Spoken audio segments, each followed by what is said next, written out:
मैं अनीता भारद्वाज दिल्ली से ही। सभी आज बधाइयाँ दे रहे हैं एक दूसरे को मदर्स डे की। तो इस स्टेज पर मेरी पहली कविता थी। अक्सर मैं कहानियाँ ही लिखती थी। भगवान की दुआ रही कि ज्योति दी मेरी ज़िंदगी में आई और हाथ पकड़ के मुझे मंच तक ले आई। वो पंक्तियाँ ही मैं दोहराना चाहूँगी कि न मोहब्बत पर कुछ कहने आई हूँ, न बेवफाई के किस्से सुनाने आई हूँ। न मोहब्बत पर कुछ कहने आई हूँ, न बेवफाई के किस्से सुनाने आई हूँ। ज़माने ने फेंके थे कुछ पत्थर मेरी ओर, बस उन्हीं को तोहफे में लाई हूँ। ज़माने ने फेंके थे कुछ पत्थर मेरी ओर, बस उन्हीं को तोहफे में लाई हूँ। कि लोग कहते हैं कमज़ोर हूँ मैं, हर वक्त किसी कंधे की ज़रूरत है मुझे। लोग कहते हैं कमज़ोर हूँ मैं, हर वक्त किसी कंधे की ज़रूरत है मुझे। अपने गर्भ से कंधे समेत पूरे जीव को जन्म दे सकती हूँ।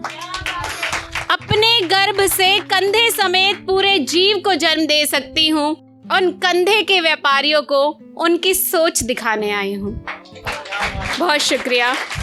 और लोग कहते हैं कि माँ बनना सबसे बड़ा सुख है, और ऐसा है भी।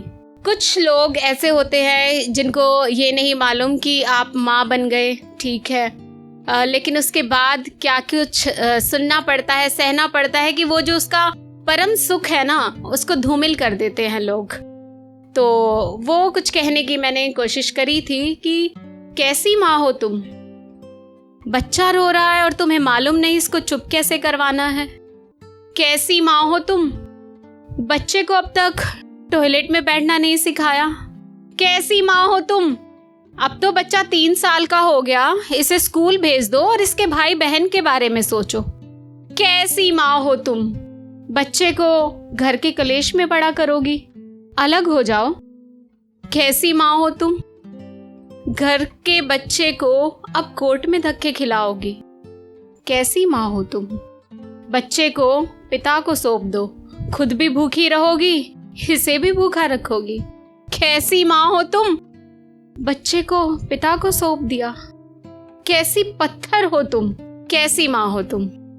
बस यही शब्द बार बार सुनाई देता जब अगर वो अपने बच्चे की सोच कर चुपचाप गालियां थप्पड़ अपना अपमान सुनकर रहती है, तब भी लोग यही कहते हैं कैसी माँ हो तुम। और अगर वो अपने बच्चे की सोच के उसको पिता को सौंप भी देती है तो लोग उससे पूछते क्या सच में माँ हो तुम। उसके बाद क्या लोग फिर पूछते हैं कि सच में माँ हो तुम। हाँ, ऐसी ही माँ हूं मैं, जिसे जिंदा रहते हुए किसी ने माँ बनने का सुख नहीं दिया और अब किसी और की माँ बने बिना मुझे मरने भी नहीं देंगे। हाँ, ऐसी ही माँ हूँ मैं। बहुत बहुत शुक्रिया सभी का ध्यान से सुनने के लिए।